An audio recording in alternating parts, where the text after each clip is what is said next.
So first of all, I would like to thank you, Mr. The Right Hand, for pointing out that I was supposed to mention the FII and DII holding percentage of Karnataka Bank.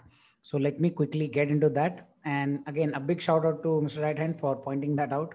I sometimes tend to miss things out. So thanks for your help. Now, let's just quickly go to what has happened to Karnataka Bank's FII DI holding. So I'm on Trendlines page and I will mention the link below. You can check it out yourself. Here on the right hand side corner, they've given a quick synopsis of what has happened with the shareholding pattern. Of course, if you go down and you check out summary data, you will get to see the data in percentage. But for current situation, if you carefully look, let's go from the bottom itself. From institutional investor holding has actually increased from 14.19% to 15.25% for this particular stock. Okay. Now, the number of mutual fund schemes, that mean domestic investors, have reduced from 5 to 3, and the percentage has gone from 0.4% to 0.21%, almost half.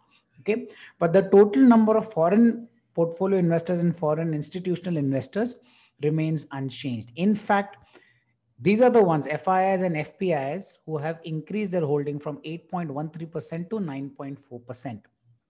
So overall picture is this, that the company is being bought by foreign institutional investors and it is being sold out by DIS. So it's like a I would say handshake deal going on between one leaving and the other catching up, which analysis wise itself saying that it's not again, it's not clear, it's a mixed bag thing.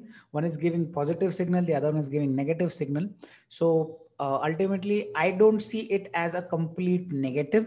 For me, foreign institutional investors, again, probably they need better investment avenues than their own countries. That's why they're putting money in India. So they're increasing of the overall shareholding in this company is a positive sign.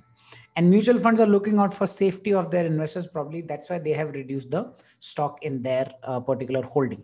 Okay. Overall, I would say this is a neutral event, and it should not impact so much that you decide to discard the stock. Ultimately, right now it is at a very, very small cap or small capitalization. So even one big buying from one particular institutional investor can actually take the stock up to a very large extent. Okay, so let's see. Only time will tell what will happen. And that's it for this little point that needs to be added to my Karnataka Bank plunges 9% video. Thank you so much.